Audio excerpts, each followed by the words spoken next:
Hello friends लोग, मैं हूं आपका दोस्त मोंटी और आप देख रहे हैं मेरा चैनल मांगा एक्सप्लेनेशन। तो जो लोग इस चैनल पे नए, मेरे चैनल को सब्सक्राइब कर दे और वीडियो को एक लाइक कर दे और कमेंट करके जरूर बताने की वीडियो कैसी लगी। तो एपिसोड को शुरू करते हैं। एपिसोड के स्टार्टिंग में हमें दिखाया जाता है जो यांग फेंग होता है और जो डुआनजू होती है उस पर वो स्नेक अटैक कर देता है। और फिर हमें दिखाया जाता है जो यान्यू का स्पिरिट बीस्ट होता है वो जो स्नेक होता है उसकी तरफ आ रहा होता है। और फिर जो स्पिरिट बीस्ट होता है वो यान्यू के सामने आके जो स्नेक होता है उसे अपनी जो पावर होती है उससे एक जोरदार लात मारता है और कहता है कि हे हो। और फिर हमें दिखाया जाता है जो स्नेक होता है वो उसी जगह पे जोरदार गिर जाता है। और फिर हमें दिखाया जाता है जो स्नेक होता है उसका तो काम ही तमाम हो जाता है।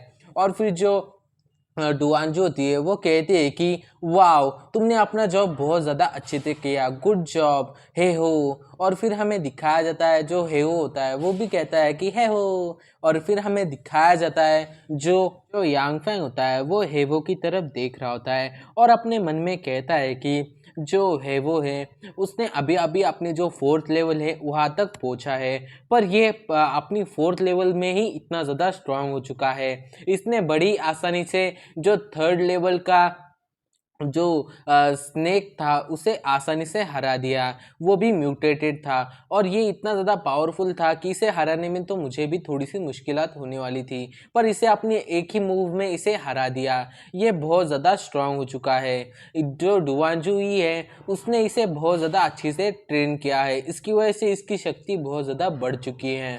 और फिर हमें दिखाया जाता है जो डुआनजू थी वो यांग फेंग से कहती है कि बॉस, ये ज़रा सा अजीब सा लग रहा है क्योंकि जो ये स्नेक है वो बाकी स्नेक से बहुत ज़्यादा अलग लगता है, क्योंकि इसके जो सर है उसके ऊपर एक डायमंड लगा हुआ है और ये बहुत ज़्यादा अजीब लगता है मुझे। और फिर जो यांग फेंग होता है वो जो सांप होता है उसके शरीर में जो डायमंड होता है उसे बाहर निकालता है और कहता है कि ये एक सांप का गल है और ये जो उत्परिवर्ती सांप है, मतलब जो म्यूटेटेड, उसके जो जो क्रिस्टल है वो क्रिस्टल रुद्रित है, जो कि जिसमें जो सांप के जो क्रिस्टल है उसमें बहुत ज़्यादा स्नेक का जहर है। तो इसलिए मैं इसे बहुत ज़्यादा अच्छे से यूज़ कर सकता हूँ।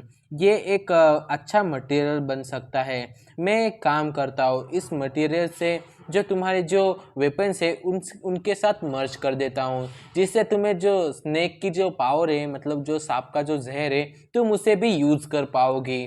और फिर जो डुआनजू थी वो ये सभी बातें सुनने के बाद बहुत ज़्यादा खुश हो जाती हैं और कहती है कि इसका सभी का सभी जो श्रेय है वो सभी हुई को जाता है, क्योंकि उसने इस बार बहुत ज़्यादा अच्छे से काम किया, जिसकी वजह से हम इस जो बड़ा सा स्नेक है उसे आसानी से हरा पाए। ये सब कुछ हुई ने किया है। और फिर जो हुई होता है वो भी कहता है कि वो। और फिर हमें दिखाया जाता है जो यांग फैंग होता है वो कहता है कि मैंने इस चीज़ को नोट कर लिया है, पर हमें बहुत ज़्यादा आगे तक जाना होगा, क्योंकि जो हम पोशन बनाने वाले हैं उस पोशन के लिए बहुत ज़्यादा जो जड़ी बूटियों की ज़रूरत है वो अभी तक हमें नहीं मिली है। हमें म्यूटेटेड पोशन है उसे बनाने के लिए बहुत सारी चीज़ों को जमा करना होगा। हमें हमारे लेवल को बढ़ाने के लिए जो पोशन बनाने हैं उसके लिए भी बहुत सारे मटेरियल लगेंगे, हमें आगे बढ़ना होगा। और फिर हमें दिखाया जाता है जो यांग फैंग होता है और जो डुआनजू होती है वो आगे बढ़ने लगते हैं। और फिर जो यांग फैंग होता है वह आगे बढ़ते हुए एक पेड़ को हाथ लगाता है और कहता है कि जैसे कि मैंने सोचा था कि ये पार्क दुर्लभ पौधों से भरा हुआ होगा, ये सब कुछ सच है और जो रूमर्स मैंने सुने थे वो भी सही है। यहाँ पे जो दुर्लभ पौधे हैं ये बहुत सारे हैं। और फिर जो डुआनचू होती है वो कहती है कि मैंने इन सभी पौधों को पहले क्यों नहीं देखा, जब मैं अपने जो स्कैन कर रही थी इस पूरी जगह को तब तो मुझे ये पौधे नहीं दिखे। क्या हमें जो विकसित औषधि है उसे बनाने के लिए इन सभी चीज़ों की ज़रूरत पड़ने वाली है। और फिर हमें दिखाया जाता है जो हम जिस काम के लिए यहाँ पे आए हैं उन सभी चीज़ों को तो हम लोगों ने ढूंढ लिया है, पर इन सभी चीज़ों का जो मेन जो काम है वो तुम्हें ही करना है। तुम्हें ही इन सभी को मिक्स करके अपनी जो पावर है उसे यूज़ करके इनसे जो दवाई है तुम्हें बनानी है। सब कुछ तुम्हें करना है, तुम्हें ही अपनी जो पावर है उसे यूज़ करना है। और फिर जो डुआनजू थी वो कहती क्या क्या मैं और फिर हमें दिखाया जाता है जो यांग फैंग होता है वो अपने पास से एक बोतल निकालता है और उस बोतल में विकसित औषधि होती है। और यांग फैंग कहता है कि मैंने इस औषधि को अपने पास ही रख लिया था। मैंने एक एक्स्ट्रा जो विकसित औषधि है उसे अपने पास रखा था क्योंकि इसकी ज़रूरत कभी भी पड़ सकती थी। तो मैं इस औषधि को तुम्हारे पास दे रहा हूँ और तुम इसके जो अंदर के जो इंग्रेडिएंट्स है, मतलब जो आत्मदक का सामान है, उस सभी के बारे में मुझे बताओ। मैं उन सभी पौधों को यहाँ पे ढूंढूंगा और उन सभी पौधों को इकट्ठा कर लूंगा और बाद में हम लोग इस सभी चीज़ों से जो विकसित औषधि हैं हम उसे बना सकते हैं। और हम लोगों को जो जो सामग्री हमें चाहिए है हमें उस बारे में पता होगा तो हम लोग जो विकसित औषधि हैं उसे जल्दी से बना सकते हैं। तो तुम इस जो विकसित औषधि हैं इसे स्कैन कर लो और मुझे बताओ कि हमें कौन सी जड़ी बूटियों की ज़रूरत है।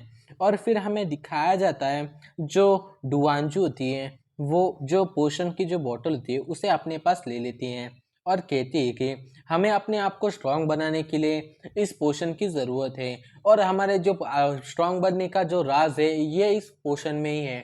तो मैं इस पोषण के हर एक चीज़ों के बारे में जानने की पूरी कोशिश करूँगी। मैं जितना कुछ भी जान सकती हूँ मैं सब कुछ जानूंगी। और फिर हमें दिखाया जाता है जो यांग फैंग होता है वो अपनी अंगूठी की वजह मदद से कुछ पौधे होते हैं उन्हें प्यूरिफाई कर रहा होता है और कहता है कि सभी के सभी जो पौधे हैं मेरे पास आओ, मैं तुम सभी को प्यूरिफाई कर देता हूँ, जल्दी से मेरे पास आओ। और फिर हमें दिखाया जाता है जो यांग फैंग होता है वो बहुत सारे पौधों को प्यूरिफाई कर रहा होता है। वो पहले इस तरफ के पौधों को प्यूरिफाई करता है और फिर साइड वाले साइड के भी जो पौधे थे उन्हें प्यूरिफाई कर रहा होता है। और फिर हमें दिखाया जाता है जो डुआंजू होती है वो जो पोषण होता है उसे स्कैन कर रही होती है और उस पोषण को स्कैन करने के बाद उसे पता चलता है कि सभी के सभी जो पोषण को बनाने के लिए जो इंग्रेडिएंट्स यूज हुए हैं वो सभी जो म्यूटेड पौधे हैं उनमें से ही आए हैं। इसलिए हमें जो भी म्यूटेंट पौधे हैं उन सभी को इकट्ठा करना होगा। अगर हम जो मेरे बॉस हैं वो ऐसे ही जो म्यूटेंट पौधे हैं उन्हें इकट्ठा करते रहें तो हम लोग जल्दी ही हम हमारी पावर बढ़ाने के लिए जो औषधि हैं उसे बना लेंगे। और फिर हमें दिखाया जाता है जो डुआंजू होती है वो यांग फैंग की तरफ देखती है और कहती है कि अभी वो मेरे तरफ ध्यान नहीं दे रहा है तो मेरे पास एक चांस है। और फिर हमें दिखाया जाता है जो डुआंजू होती है वो अपने पास एक दूसरी जो प्यूरिफाई की हुई वाटर होती है जिसमें यांग फैंग ने अपनी अंगूठी को यूज़ करके जो प्यूरिफाइंग वाटर बनाया होता है उसे लेती है और कहती है कि मैंने इस प्यूरिफाइंग वाटर को यांग फैंग से छुपा के इसे इकट्ठा किया था क्योंकि मैंने इस वाटर को अपनी जो रिसर्च है इसके लिए इकट्ठा किया था कि मुझे आगे जाके इससे कुछ फ़ायदा हो सके हम लोगों को। और फिर वो कहती है कि पर अब मैं इसे इसलिए बाहर निकाल रही हूँ और चेक कर रही हूँ कि प्यूरिफाइंग वाटर जो यान्यू की माँ है उसे भी ठीक करने के लिए चाहिए और यान्यू की माँ को ठीक करने के लिए मुझे इसे चेक करना होगा। और फिर हमें दिखाया जाता है जो डुआंजू होती है वो जो प्यूरिफाइंग वाटर होता है यांग फैंग ने बनाया हुआ उसे लेती हैं और उसे स्कैन करने लगती हैं और कहती है कि यांग फैंग बॉस मुझे माफ़ कर देना, ये सब कुछ मैं यान्यू की जो मॉम है उनकी मदद करने के लिए कर रही हूँ। और फिर हमें दिखाया जाता है जो यांग फैंग होता है वह भी जो डुआंजू होती है उसकी तरफ देख लेता है और कुछ कहता नहीं है, सिर्फ अपने मन में सोच रहा होता है और अपने मन में कहता है कि डुआंजू क्या तुम्हें कुछ मालूम करना ही है तो तुम मुझे डायरेक्टली पूछ सकती हो, मैं ज़रूर तुम्हें बताऊंगा। और जो यांग फैंग होता है वो हल्का हल्का हंस रहा होता है। तभी हमें दिखाया जाता है जो यांग फैंग होता है उसकी नज़र किसी चीज़ पे पड़ती है और वो उस चीज़ को देख के बहुत ज़्यादा चौंक जाता है। फिर हमें उस चीज़ को दिखाया जाता है और यांग फैंग कहता है कि ऐसा लगता है कि तुम मेरे साथ चलना नहीं चाहते। और फिर जो यांग फैंग होता है वो अपनी अंगूठी की पावर को चालू करता है और कहता है कि तो अब मुझे माफ़ कर देना जो भी तुम्हारे साथ होगा। और फिर हमें दिखाया जाता है जो यांग फैंग होता है वो ये बात कंप्लीट ही करता है कि तभी उस पर कुछ चीज़ अटैक कर देती है और इसी पॉइंट पे हमारा ये वाला एपिसोड ख़त्म होता है। तो एपिसोड कैसा लगा है मुझे कमेंट करके ज़रूर बताना, और मेरे चैनल पे नए हो तो चैनल को सब्सक्राइब ज़रूर से कर देना, और वीडियो को एक लाइक करके कमेंट ज़रूर करना। तो मिलते हैं अगले एपिसोड में। Till then take care, bye bye.